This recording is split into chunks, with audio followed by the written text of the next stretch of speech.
Buenas tardes. Bueno, muchas gracias a los organizadores que han hecho posible que estemos aquí reunidos hoy, particularmente al Centro Internacional para la Promoción de los Derechos Humanos y también a la Bundesstiftung zur Aufarbeitung der SED-Diktatur, ¿no? Una fundación para la elaboración de la memoria de la dictadura de la que fue República Democrática Alemana, y a todas las organizaciones que han intervenido de una manera u otra, y sobre todo gracias a todos ustedes que han tenido la amabilidad de sacrificar un momento y un rato de ocio para compartir estas reflexiones sobre un tema que nos interesa a todos, yo creo, que es el de la memoria. En la invitación que se me cursó, ¿no?, para intervenir en este congreso, se me proponía reflexionar sobre un doble desafío. Sobre, en primer lugar, el peso del pasado, digamos, luctuoso sobre el presente, es decir, del pasado autoritario, del pasado terrorista, del pasado dictatorial, según las modalidades geográficas, el peso del pasado en las transiciones políticas a la democracia. Eso por un lado, ese era el primer desafío, y el otro, cómo debería enfrentarse hoy el presente a ese pasado. Por ejemplo, ¿qué tipo de justicia cabe con un pasado como ese? Estaríamos, pues, ante un doble desafío, el condicionamiento del pasado sobre el presente y la responsabilidad del presente sobre el pasado. Un doble desafío que, según el planteamiento de los organizadores, debidamente resuelto, este desafío podría traducirse en un tipo de democracia cualitativamente superior. Se me pedía, pues, reflexionar sobre la pregunta del pasado y la respuesta del presente. Bueno, cuando yo recibí la invitación no se me ocurrió otra respuesta así de entrada a los organizadores que ofrecerles un titular, que es lo que quieren los periodistas. Un titular, un título para la conferencia. Y el título fue La memoria, otra forma de construir la historia. Bueno, debo decir que la reacción por parte de la organización sonaba a un amable aviso, ¿no? Por supuesto, me respetaban el título, pero me decían que tuviera en cuenta, que si había tenido en cuenta a la hora de formular el tema, el debate existente en Argentina también, en este conflicto entre historia y memoria. Se entendía, entre líneas, entendía yo que si se me llamaba la atención elegantemente sobre ese peligro, era porque dar mucho peso a la memoria en temas donde el contexto histórico pesa mucho, tenía el peligro de devaluar conceptualmente la respuesta, puesto que la memoria tiene este peligro de moralizar en exceso los pueblos. Así lo entendí yo, y le dije, pues mayor razón para mantener el título. Así que el título es el que había previsto, porque yo entiendo que para resolver esos dos desafíos, el peso del pasado y la responsabilidad del presente, el debate entre historia y memoria es fundamental.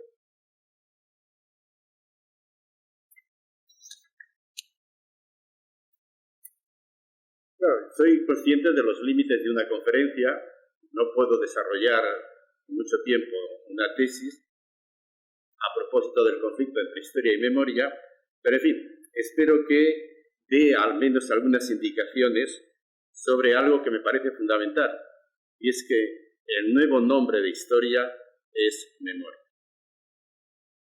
Entonces empecemos por el desafío, por el primer desafío, por la pregunta. Es decir, preguntémonos por el peso del pasado sobre el presente. ¿En qué medida el pasado condiciona el presente?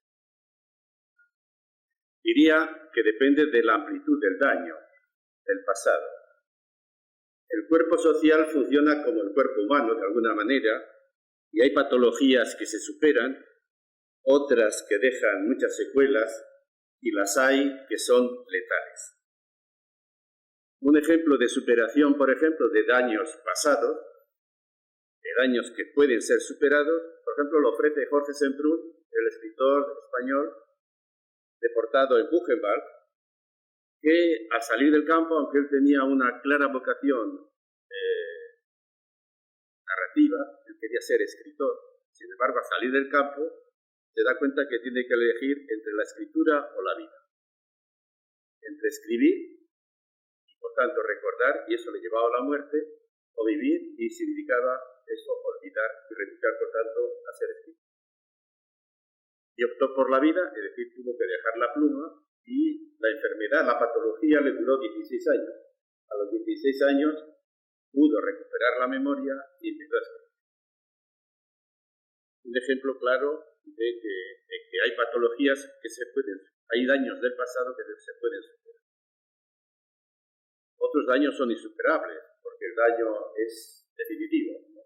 Y un ejemplo de ello es el que recoge Borges en su breve relato Deutsches Requiem, en el que, como bien sabéis, cuenta la historia de un oficial nazi que ha sido condenado a muerte por sus crímenes.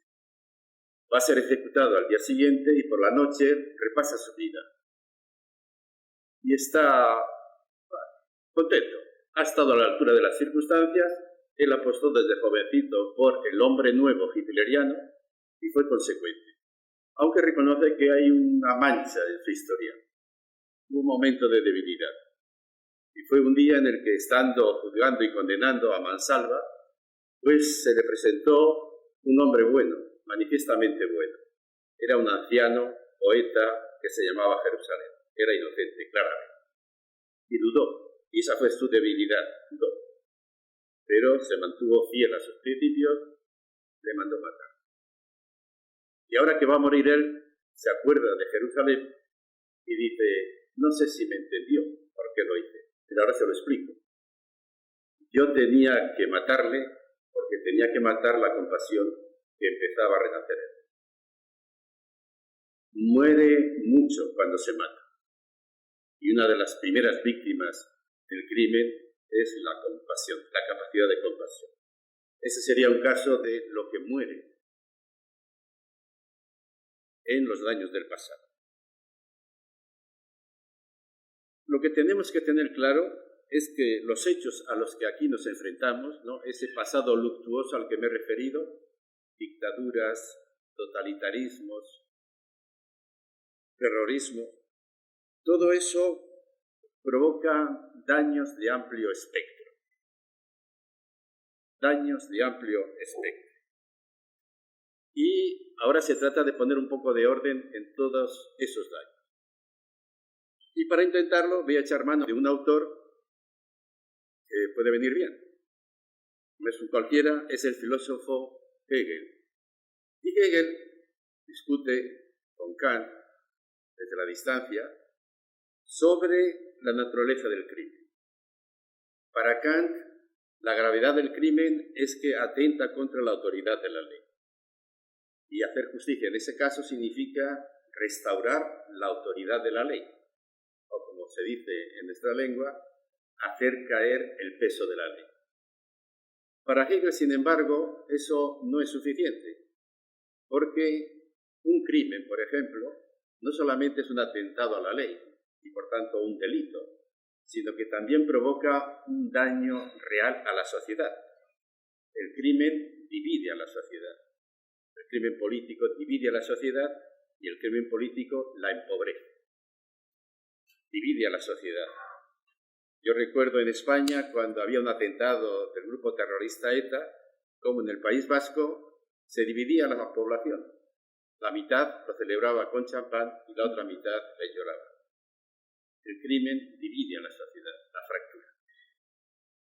tanto, hay que decir que el crimen es un delito, pero es también algo más, es un daño moral y un daño político. Y por eso hay que tener en cuenta toda la superficie dañada cuando hablemos del peso del pasado sobre el presente. Si queremos entender el calado, el daño pasado, hay que tener en cuenta esa amplitud, ese espectro amplio del daño. Y nos equivocaríamos gravemente si redujéramos el daño al delito, desinteresándonos de todos esos otros daños que son jurídicamente inapreciables, pero que son daños reales. Y hay que tenerlos en cuenta por dos razones. La primera es porque los daños sociales nos permiten entender mejor el perímetro del ofensor. Los terroristas, por ejemplo, no actúan solos. Esa es la primera razón, entender el perímetro del daño. Y la segunda razón es porque hay daños que sobreviven al cumplimiento de la pena. Hay daños que sobreviven al cumplimiento de la pena. De ahí el peligro de invisibilizarles. La justicia en sentido moral no acaba cuando el preso, por ejemplo, abandona la cárcel. Y pongo un ejemplo, también de mi país. Hace un par de años se publicó una novela que ha tenido un éxito enorme, escrita por un vasco que es profesor en Berlín, se llama Fernando Aramburu, y la novela se llama Patria. No es una novela cualquiera, se ha convertido en un fenómeno social, porque es como si la sociedad hubiera encontrado un espejo en el que queda reflejada. El interés de la novela no es tanto los entresijos de una banda terrorista, como era ETA, que más o menos lo sabíamos. Lo interesante es el reflejo de la sociedad, cómo la sociedad queda retratada. Los vascos, que es buena gente, gente noble, tienen una alta idea de ellos mismos. Gente amable, gente vividora, sabe comer, buena cocina, gente de confianza. Hay todo un relato sobre la bondad del vasco que queda fulminada. Esa imagen queda absolutamente fulminada en la novela, porque evidentemente una banda terrorista no mata a 1000 personas en la democracia, siendo solamente 2 o 3, o 100. Ahí hay un apoyo de la sociedad. Y de repente aparece una sociedad cómplice, una sociedad cobarde, una sociedad soplona, una sociedad realmente miserable. Aparece una sociedad que no tiene nada que ver con la imagen que los vascos han hecho de ellos mismos. Y entonces es muy importante tomar conciencia del envilecimiento de la sociedad que ha creado la violencia terrorista si queremos hablar de los daños del pasado sobre el presente, porque solamente teniendo en cuenta el tipo de daño que han hecho podemos superarlo. Para enfrentarnos pues a la pregunta que plantea todo pasado, insisto, hay que tener en cuenta los daños personales y los daños políticos. De los daños personales puede hablar el derecho, los delitos, pero de los daños morales puede hablar la filosofía. Y me parece muy ilustrativo lo que ocurrió en la Alemania de la posguerra. Después de 1945 se arma, digamos, el Tribunal de Nuremberg para juzgar a los grandes criminales nazis por crímenes de guerra. Digamos, Nuremberg se constituye como un foco de la justicia transicional, diríamos hoy. Pero al mismo tiempo, y esto es lo que me interesa señalar, un filósofo, Karl Jaspers, escribe un librito, La cuestión de la culpa, Die Schuldfrage, traducido al castellano por un eminente jurista argentino, Gastón Valdés, un libro libro en el que él habla de 4 tipos de culpas. Habla de la culpa legal, que es la que se está sustanciando por un tribunal de Nuremberg. Habla de la culpa moral, la culpa de aquellos alemanes que miraron para otro lado ante lo que estaba ocurriendo. Habla de la culpa política, la utilización de los alemanes de un Estado manifiestamente criminal, y luego habla de la culpa metafísica.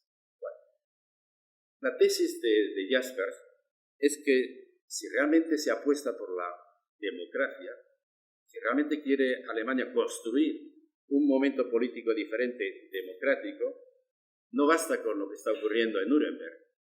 Hace falta, dice él, un cambio interior, y para eso hay que hacer frente a esas, él llama culpa, nosotros diríamos responsabilidades morales y políticas. Porque sin eso, si solo nos atenemos a la justicia transicional de los jueces en Nuremberg, pues dejaríamos libre, digamos, circular y por tanto mantenerse ese otro tipo de daños morales y políticos que condicionan fundamentalmente el futuro. Sabemos que no fue fácil. En el año 66, 2 psicoanalistas conocidos alemanes, Alexander y Margarete Mitscherlich, escriben un libro curioso, La incapacidad de los alemanes para el duelo, donde mantienen la tesis de que los alemanes, a esas alturas, 1966, siguen pensando como antes, igual de antisemitas, igual de xenófobos, igual de anticomunistas, porque no han elaborado su culpa, porque no han hecho duelo. Entonces, ese primer punto. Si nos preguntamos por el peso del pasado sobre el presente, tenemos que analizar muy bien la magnitud de los daños causados por una acción pasada. Y queda el segundo desafío. ¿Cómo liberarnos de ese pasado? ¿Cómo responder a esas preguntas? Y para empezar, yo creo que es conveniente tener en cuenta una recomendación de Walter Benjamin, que de esto de la memoria sabía bastante, cuando nos decía que el enemigo, el ofensor, el victimario, no descansa cuando mata.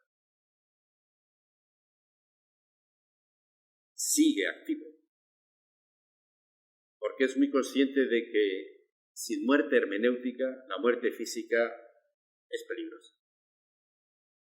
El victimario no solamente mata, sino que desarrolla una batalla hermenéutica para privar de sentido el acto cometido, para privarle de significación moral, para hacerle insignificante. La batalla hermenéutica tiene como teatro de operaciones lo que estamos haciendo aquí, el discurso.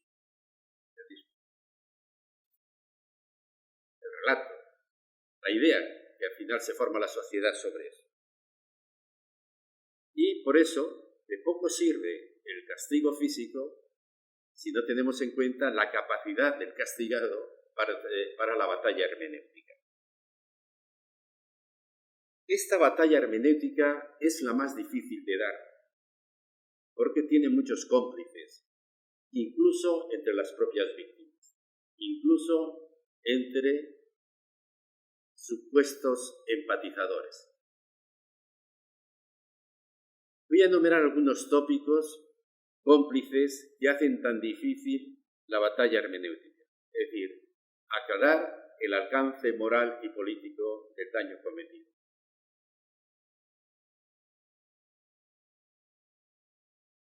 Voy a señalar algunas de estas complicidades. La primera es el tópico de que la historia la escriben los vencedores. Es verdad, la historia la escriben los vencedores, pero no la escriben al dictado. No es que los políticos, el ministro de Educación de turno, encargue a los historiadores una historia que le convenga. También lo hacen, pero no es eso. No se trata de eso. Lo hacen los historiadores, escriben la historia de acuerdo con los vencedores a través de teorías del conocimiento histórico muy peligrosas. Cuando se enseña en las academias de historia que una buena historia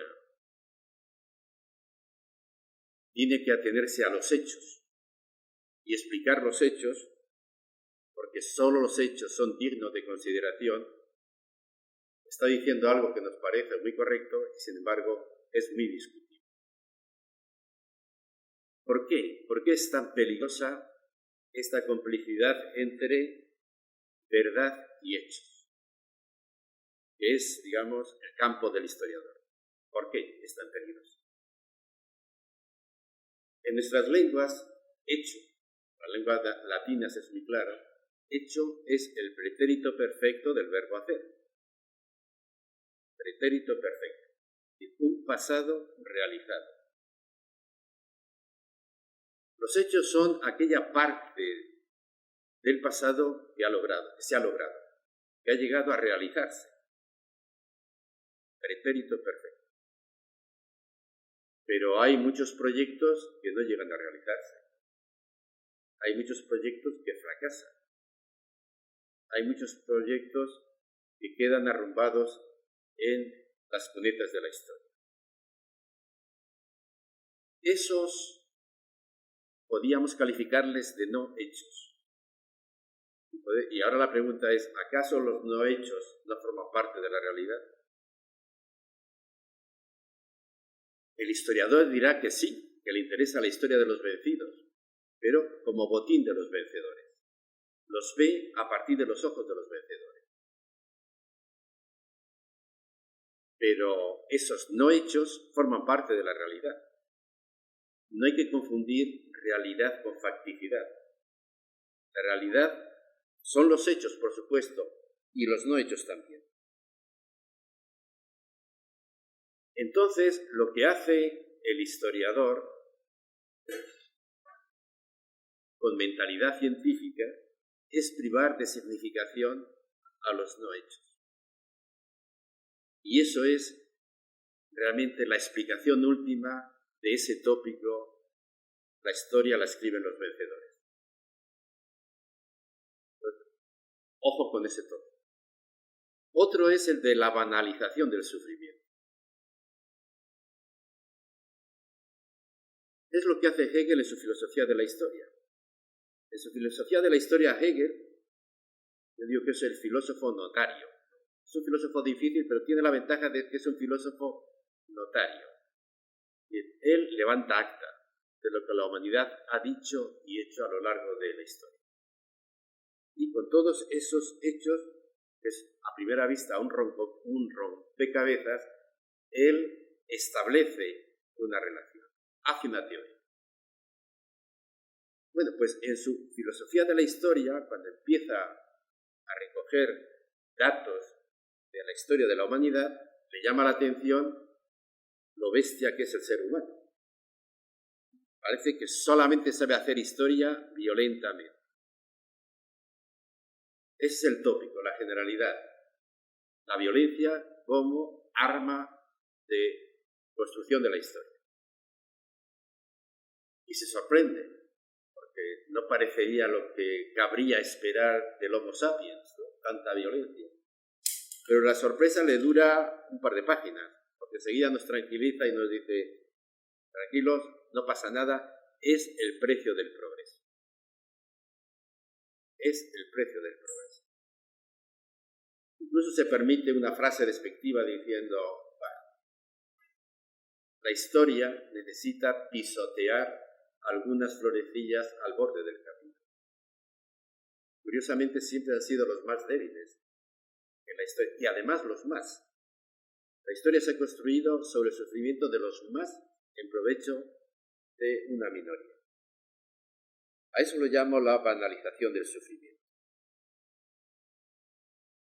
Hegel decía, la filosofía no consuela, pero hace una cosa mucho peor, y es legitimar la realidad. Todo lo que ocurre es real. Todo lo que ocurre y como que ocurre tiene su explicación, tiene su legitimación. Y por eso, ante una interpretación de la historia de este calibre, que en el fondo es la nuestra, solo cabe decir lo de Vae victis, pobre de los vencidos. Otro tópico que viene a liarse en esta invisibilización del sufrimiento es la invocación del pragmatismo. La invocación del pragmatismo. Stuart Mill dice, por ejemplo, que tras un tiempo transcurrido, mejor no menear las injusticias pasadas, porque si las revolvemos, creamos, donde había un problema, hacemos dos. Así que mejor dejar pasar las cosas. Lo pide el sentido común. Recordar es doblar el problema. Donde había un problema, hacemos dos. Esto en política se lleva mucho. Esto del pragmatismo, recuerdo una intervención, un debate, mejor dicho, en Bilbao, con una persona que se ha convertido en asesor de muchos gobiernos de transición, un gran intelectual israelí, Shlomo Ben-Ami, y que invitaba al gobierno español en ese caso, luego le decía lo mismo también a Manuel Santos en Colombia, que había que tener claro que paz por justicia. A la paz es tan grande que hay que sacrificarle lo que sea, y desde luego la justicia. Y él escribió un artículo, a primera vista sorprendente, donde participó también en algunas de las negociaciones con los palestinos, y les escribió un artículo que publicó la prensa mundial, donde él decía, los palestinos tienen que decir a cuánta justicia están dispuestos a renunciar si quieren paz. Y él decía, lo decía en España, que era el modelo que había seguido España en la transición política, olvidar. Y decía que había estudiado unos 500 casos de transición de dictaduras a la democracia después de la Segunda Guerra Mundial, y el modelo más eficaz era el del olvido, el pragmatismo.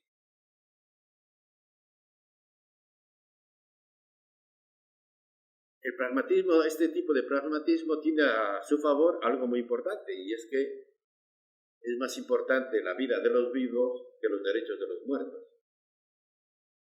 El problema es si no hay una relación entre ellos. El problema es si puede haber justicia para los vivos si no tenemos en cuenta la justicia a los muertos. En fin, todas estas iniciativas y otras muchas que podríamos seguir revelan estas complicidades de la mentalidad moderna con el ofensor, con el victimario, y que hace tan difícil la batalla hermenéutica. Porque, en el fondo, hay que ir contracorriente y casi enfrentarse a la cultura dominante occidental.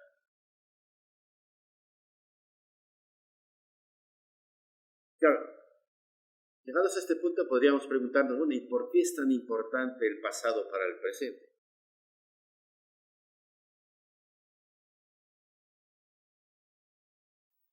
¿Por qué el destino de los vivos está ligado a la justicia a los muertos? Yo esta tarde no tengo tiempo para ahondar en esta pregunta, pero no hace falta, porque todos los que estamos aquí compartimos que el pasado es muy importante para el presente. Es la razón de ser de este encuentro. Si estamos aquí es porque nos queremos hacer cargo del pasado, porque entendemos que en En ese pasado está el secreto de una mejor democracia. Y este convencimiento lo compartimos, unos por razones morales, otros por razones familiares, por razones cívicas, pero está ahí. Entendemos que es importante el pasado para la construcción de la democracia.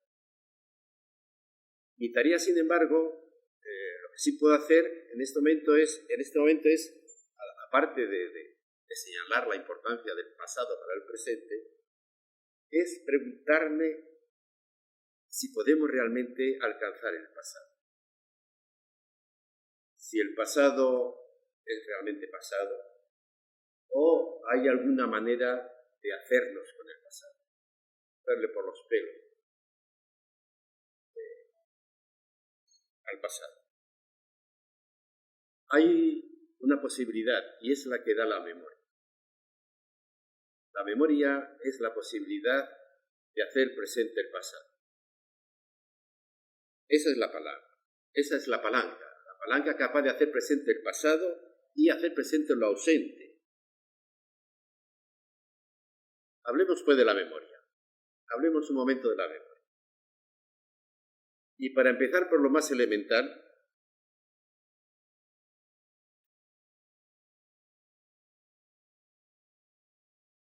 la memoria habla del pasado. Hay que decir que el pasado es muy atractivo. El pasado es como un caladero de sentido donde todo el mundo pesca. Todo el mundo echa la red ahí, o el anzuelo, porque de ahí sale algo, del pasado sale algo.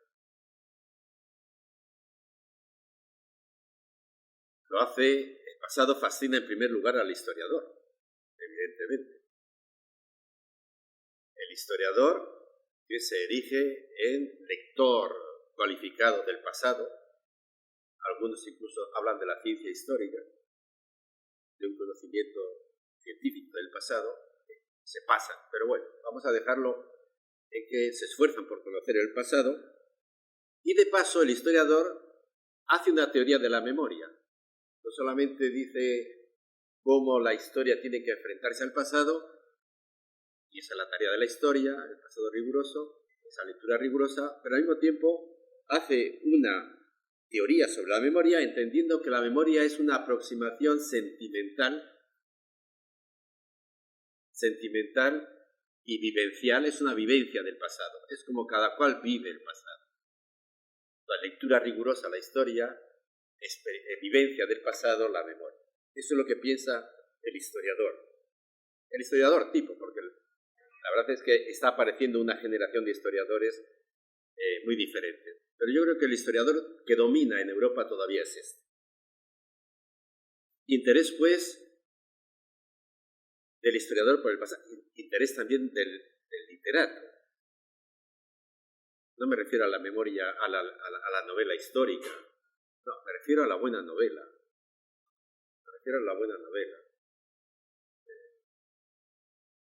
Cuando algún estudiante se me acerca y me dice que le interesa el tema de la memoria, yo le digo que hay dos fuentes, una muy exigente, que son los filósofos, la primera generación de filósofos alemanes de la teoría crítica, y hay luego otra fuente, es Gabriel García Márquez. 100 años de soledad es un tratado perfecto de la memoria. 100 años de soledad. Como recordaréis, 100 años de soledad habla de Macondo, una ciudad mítica que representa el Nuevo Mundo. Y el problema de Macondo es que los habitantes nacen enfermos. Y nacen enfermos afectados por la peste del olvido. No saben de dónde vienen. Y ese olvido, esa peste, esa enfermedad, es la causa de todos sus males que el narrador va contando a lo largo de 6 generaciones de los Buendía. Y eso ocupa los 100 años de soledad. Pero dice García Márquez, el tema no es Macondo, el tema es la soledad. En esos 100 años en los que el olvido, la desmemoria, les lleva a una catástrofe tras otra, cada generación de los Buen Día aplica al Nuevo Mundo un modelo, el modelo vigente en otro lugar, el modelo católico español, el modelo ilustrado francés, el modelo económico americano, norteamericano, el modelo revolucionario, y todo acaba en fracaso. El fracaso está en la novela, es siempre el mismo. Muere esa generación destruida por la violencia y aparece siempre también una manifestación a lo bestia de la naturaleza, la geografía sobre la historia. Hay una lluvia que dura 4 años, 11 meses y 2 días. Esta idea de la impotencia de la historia frente a la geografía. Hegel decía que en América Latina hay geografía, pero no hay historia. Hay naturaleza, pero no hay, dice él, capacidad del ser humano a controlar sus acontecimientos. Bueno, esto es lo que revela 100 años de soledad y como sabemos es una metáfora. Lo que está queriendo decir García Márquez es que esa peste del olvido es una forma de traducir la experiencia del Nuevo Mundo. Aquí aparecen unos guerreros en un momento determinado que se presentan como la expresión del Weltgeist, como la punta de lanza de representan la historia. Y deciden que lo que aquí encuentran es la prehistoria. Entonces proponen a los aborígenes que si quieren entrar en la historia, y aquí aparece el tema de la memoria, tienen que renunciar a sí mismos. Tienen que renunciar a su lengua, a su cultura, a sus raíces. Por eso, dice él, el tema no es Macondo, el tema es la soledad, pero la soledad consigo mismos. No se encuentran consigo mismos, son extraños. Para entrar en la historia han tenido que renunciar a lo que son. Al negro, al mestizo, al indígena. Entonces, en la arquitectura de la novela, el secreto de la curación lo tiene Melquisedec, el gitano Melquisedec, que escribe en sánscrito y que nadie entiende que escribe hasta que llega alguien que descifra el libro. Descifra, y ahí está el misterio. Ahí está el misterio. Y el misterio es que vienen de una tribu de África. No hay nuevo mundo. No es verdad que sea un nuevo mundo, es un viejo mundo. Y solamente a partir del encuentro con sus raíces cabe entonces la curación. 100 años de soledad, digamos, es un tratado de la memoria. Es un tratado de la memoria. Quiero decir que se ocupa de la memoria la literatura, la historia, la teología y también la filosofía, y quiero hablar de filosofía. Porque la memoria acompaña, la preocupación por la memoria acompaña al pensamiento filosófico desde el principio, y yo creo que buena parte del discurso actual, del músculo que actualmente tiene la memoria, se debe al propio desarrollo de la filosofía, sobre todo después de la Segunda Guerra Mundial. Bueno, pues en la filosofía hay también todo un proceso sobre la memoria. Aristóteles decía que era una cosa menor, era un sentimiento. En la antropología de Aristóteles hay una zona noble, que es la voluntad y el entendimiento, y una zona de sentidos, cosa confusa, pues por ahí anda la memoria, por los sentidos. Los sentidos producen sentimiento, no conocimiento. Y así nace que es más o menos la idea que tienen los historiadores de la memoria hoy. Luego en la Edad Media cambia mucho, la memoria se convierte en norma. En la Edad Media la memoria es normativa, ¿no? Y en fin, yo no encuentro mejor forma de explicar esto que la novela de Humberto Eco, El nombre de la rosa, ¿no? Ahí, recordáis que ahí los frailes mueren envenenados por curiosones.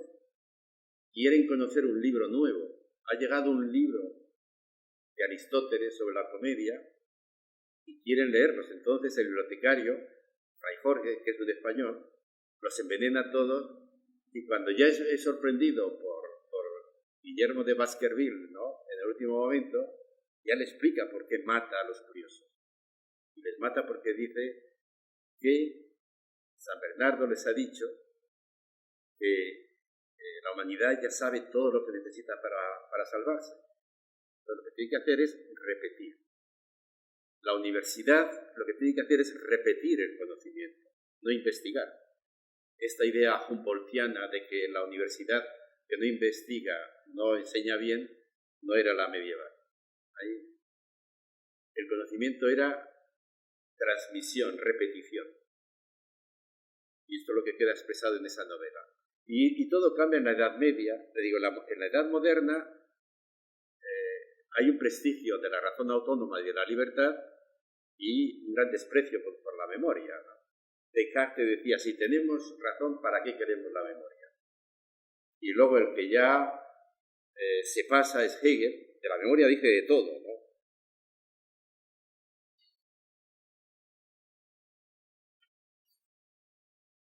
Dice, por ejemplo, a ver si encuentro el texto.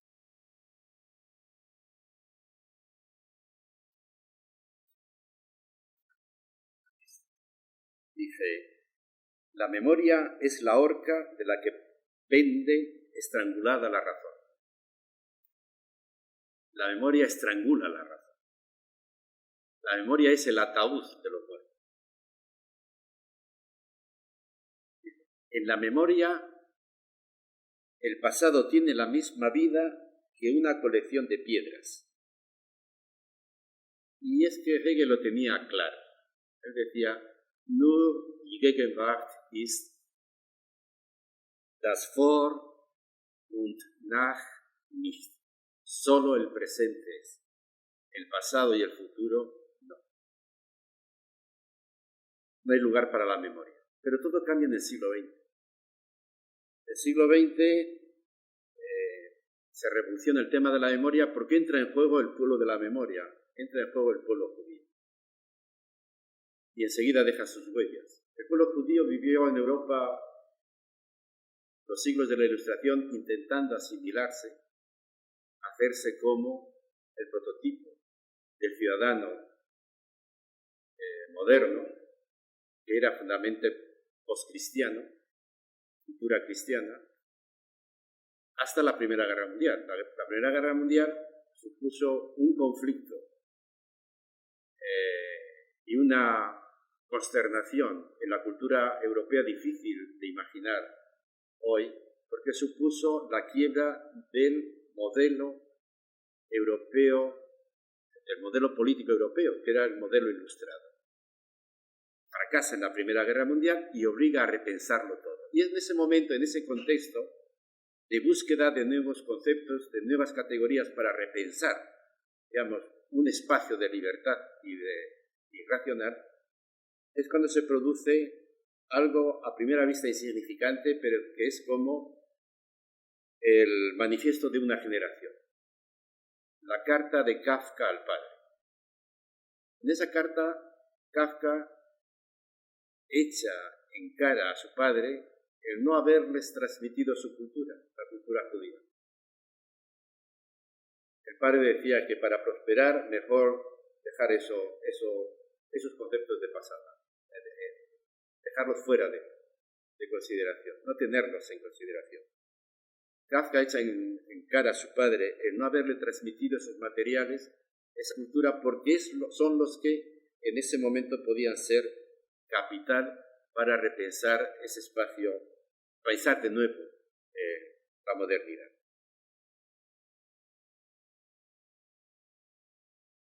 Y a partir de ese momento aparece como una presencia constante de la cultura judía en todas las artes, letras.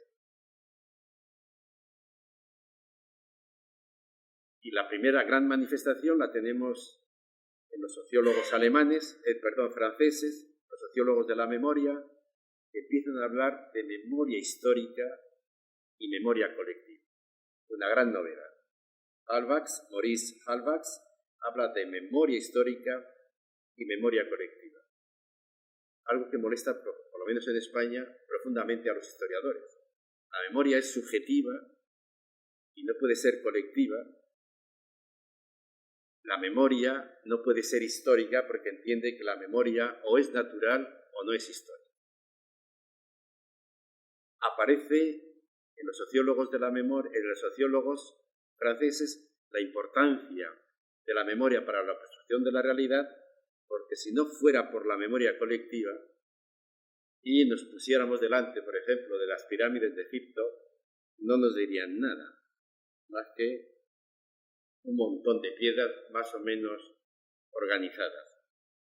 Si el espectáculo de las pirámides de Egipto es tan elocuente, es porque las miramos con una mirada cargada, ¿no?, de un conocimiento, de una experiencia que hemos recibido. Esa es la memoria colectiva. Pero el gran cambio se produce en torno a la Segunda Guerra Mundial, y es en Alemania cuando esta primera generación de filósofos de la teoría crítica, que son fundamentalmente judíos, plantean que la memoria no es solo un sentimiento, sino que es conocimiento. La memoria es conocimiento. Y esto es una revolución. Esto es un cambio epocal. La memoria no es solo un sentimiento, es conocimiento. ¿Y qué es lo que conoce la memoria? Algo que escapa a la razón. Desde luego a la razón científica y por supuesto a la razón del historiador. Lo que escapa al conocimiento y al conocimiento de la historia o de la ciencia y que puede, sin embargo, conocer la memoria es die Leidensgeschichte, la historia del sufrimiento.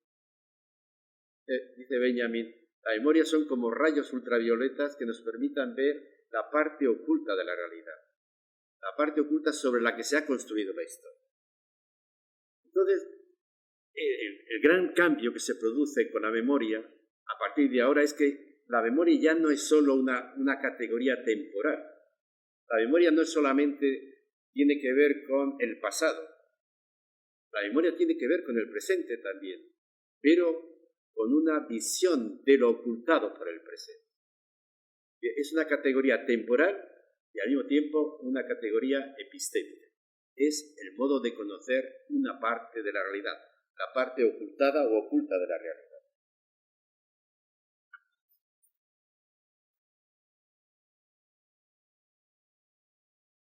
Y si eso es así, se explica este conflicto entre historia y memoria, que no solamente se da en Argentina. Hay un conflicto evidente, porque la historia que se atiene a los hechos entiende que la realidad son los hechos. La memoria, que además se ocupa de los no hechos, entiende que para hablar de la realidad en su conjunto hay que tener en cuenta los no hechos y eso escapa a la historia. Y por eso Walter Benjamin entendía la historia diciendo que nada se pierda, que nada se pierda, que nada se pierda. Y es significativo que el gran texto, no, el conjunto de textos de Walter Benjamin dedicados a la memoria, que son los fragmentos, las famosas tesis, no son tesis sobre el concepto de memoria, él la llama tesis sobre el concepto de historia, porque el nuevo nombre de historia es la memoria. Si queremos que la memoria no solamente conozca lo visible, sino también lo ocultado por lo visible. Entonces, con la memoria no solamente se amplía el campo de la historia, se amplía. La realidad aparece en su conjunto, sino que cambia también de sentido la lectura del pasado o la lectura del oculto. La memoria, la historia proponía una lectura desapasionada, objetiva. La memoria hace una lectura moral del pasado. Y es una lectura moral del pasado porque no acepta algo tan inmoral como reducir la realidad a los hechos. Ahí está, digamos, su carácter moral de la memoria. Pero bueno, no sé el tiempo que llevo. No perdamos de vista el momento discursivo en el que nos encontramos, ¿no? Queremos saber cómo el presente puede alcanzar el pasado, si puede responderle, si puede hacerse cargo de él.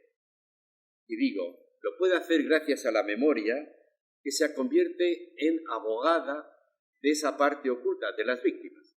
La memoria es abogada de las víctimas.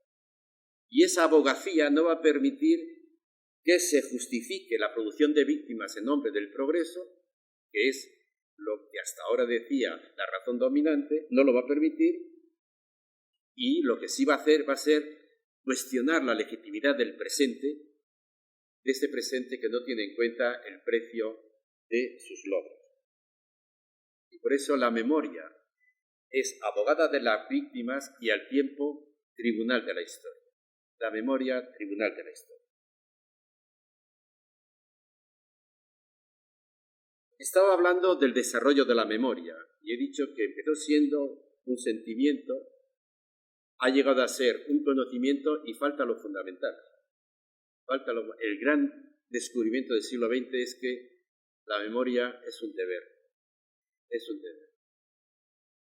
Es un deber. El nunca más. El deber de memoria.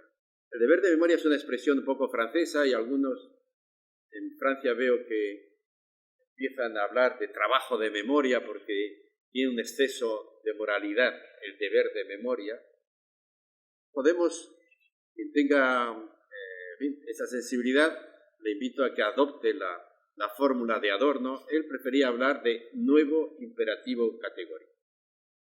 Las generaciones que hemos nacido después que vivimos después del Holocausto, nosotros tenemos un deber. Y ese deber el deber de memoria aparece en un momento cifrado. Aparece cuando conocemos la realidad de los campos de exterminio. Ahí se nos revela algo, y es que los supervivientes coinciden sin ponerse de acuerdo en ese nunca más, y además plantean como antídoto para la repetición de la barbarie la memoria. En algún sitio yo me he preguntado si no es insensatez pura recurrir a la memoria para evitar que la historia se repita. Por dos razones. Primero, porque enfrentar a la contundencia de la barbarie, la fragilidad de la memoria, parece un abuso, parece desproporcionado. Y hay otra razón, y es que la memoria realmente a lo que tiende es a la repetición. Los que recuerdan, los viejos, cuando recordamos, repetimos. Y sin embargo decimos que la memoria es el principio del nunca más, es la invitación a construir la historia de otra manera, es interrumpir el pasado. Eso es lo que significa nunca más. ¿Por qué?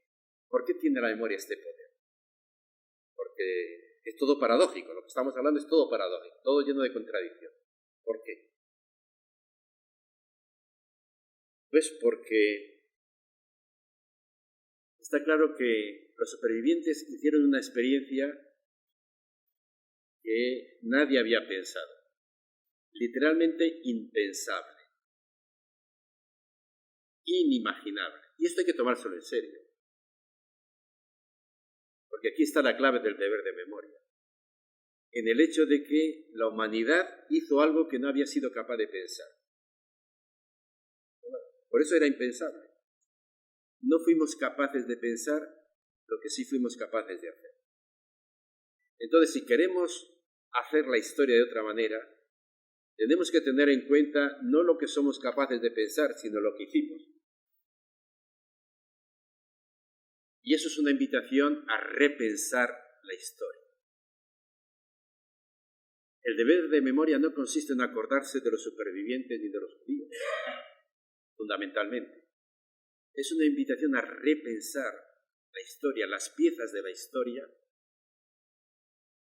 la política, la ética, la estética, el derecho, la educación, la religión, todo eso que son las piezas de la historia, repensarlas de una manera nueva para evitar que la barbarie se repita. Y repensarlos de nuevo no significa crear un gran sistema a lo Hegel, significa partir de la experiencia vivida. Esa es la fuerza de la memoria. Retrotraernos a lo que fuimos capaces de hacer, pero no de pensar, como punto de partida para un nuevo tiempo. Me dicen que tengo 5 minutos y voy acabando. Habría que repensar la política. No tengo tiempo para decir en qué sentido la ética y la estética. Pero voy a aprovechar los minutos que me quedan volviendo al principio. De lo que se trataba era de enfrentarnos a estos desafíos, la pregunta del pasado, la respuesta del presente, en vistas a una democracia mejor. Este era el objetivo del encuentro, ¿no? Yo lo que me pregunto es, ¿en qué democracia estamos pensando? Porque yo creo que aquí estamos pensando en una democracia de cortos vuelos. Cuando estamos diciendo de nosotros, recordar para que la historia no se repita, tener en cuenta ese pasado para construir una democracia mejor, esa democracia nueva o mejor es en el fondo una democracia que evite la tentación totalitaria, una democracia que no caiga en los errores de las dictaduras, de los regímenes autoritarios o totalitarios. En este sentido, digamos, el sueño de una unidad europea, ¿no? Crear espacios transnacionales. Eso por un lado, es decir, una democracia sin la tentación totalitaria y por otro lado, una democracia en la que funcione una justicia transicional exigente, ¿no? Que realmente repare lo reparable y haga memoria de lo irreparable. Una justicia, por tanto, que haga frente al tema de los desaparecidos, al tema de los niños robados. En ese tipo de cosas pensamos, yo creo, cuando hablamos de una democracia nueva o mejor, cargada con responsabilidad hacia el pasado. A mí me parece que es pensar, es una forma muy alicorta de pensar. Realmente, pensar la política desde el deber de memoria va por otro lado. Es mucho más exigente. ¿Cómo sería una política que tuviera en cuenta el deber de memoria? ¿Cómo sería esa democracia que tuviera en cuenta el deber de memoria? Pues tendría que ser una política que no funcionara como está funcionando la política en todo el mundo en este momento, y es en torno al concepto de progreso, que es como funcionaba antes. La lógica política sigue siendo la misma. Ya decía Benjamin que progreso y fascismo coinciden, aunque sorprenda la afirmación. ¿Coinciden en qué? En la naturalidad con la que el progreso y el fascismo sacrifican lo que haya que sacrificar para alcanzar objetivos, que se dice ahora. Y decía Junger, el progreso es la escuela más visitada del siglo XIX y del siglo XX y del siglo XXI, había que añadir. Y los 3 dogmas del progreso siguen inalterables. Y repito, el progreso fue la política que llevó al desastre. Y esos 3 dogmas son, primero, pensar que el progreso es inagotable, y no es verdad. El progreso es limitado como los recursos de la naturaleza son limitados. pensar que el progreso es irresistible, que es mejor ponerse de perfil, porque el que se ponga de frente acabará arrollado. No hay manera, no se puede criticar el progreso. Gran error, segundo dogma. Y el tercer dogma es que es salvador, que al final el progreso lo resolverá todo. Y el progreso, que ha traído sus cosas buenas, evidentemente, es como la farmacia de Platón. Allí hay drogas que curan y matan. Entonces, habría que repensar la política en otra clave. Porque como dice George Agamben, quizá el modelo político actual sigue siendo el campo de concentración. ¿Y cuál sería la alternativa? Desde luego, tomarnos en serio Europa, crear un espacio transnacional, y insisto mucho en lo de nacional, porque los nacionalismos, en el fondo, conciben la política desde la sangre y la tierra, y es preocupante que las últimas elecciones al Parlamento Europeo hayan vuelto tanto los nacionalismos con su secuela de xenofobias, etc. Entonces, tomarnos en serio la Unión Europea en Europa, desde luego, y pensar la política alternativamente al concepto de progreso es pensar en una política compasiva. Y yo sé que esto no se lleva y que cualquier político que saliera a la calle con un programa de lógica compasiva acabaría perdiendo las elecciones. Pero esto nos da idea de dónde estamos, ¿no? Lo que yo quiero decir es que está bien que queramos superar el peligro totalitario y que apliquemos una justicia transicional más exigente. Lo que quiero decir, sin embargo, es que pensar la historia, tomándonos en serio el deber de memoria, es mucho más exigente. Obligaría a repensar la política y la ética. Y esto lo voy a decir y ya acabo. La ética. Decía Primo Levi, en el campo de concentración, en el de exterminio, muere una determinada ética, que es la nuestra. Nuestra ética, y la que murió, era la ética de la buena conciencia, la ética kantiana.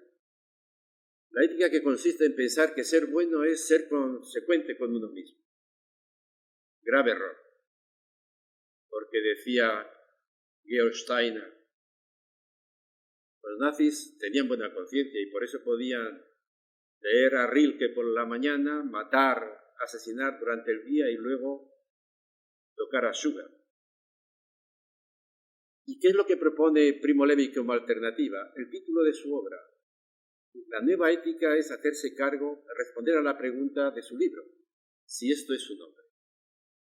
Asumir esa pregunta.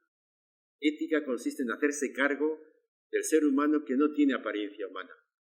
Cuando él decía, si esto es un hombre, esto era ese ser animalizado, desprovisto incluso de rasgos humanos. La nueva ética es la ética de la alteridad. Y que yo sepa, hasta ahora solo se lo ha tomado en serio Levinas. Mientras que lo que se enseña en las facultades, lo que se difunde, son éticas deliberativas, éticas del diálogo, éticas del consenso, donde la primera condición para construirla es que hagamos abstracción de que hay víctimas y hay verdugos, de que hay pobres y hay ricos, de que hay injustamente tratados y hay justicieros.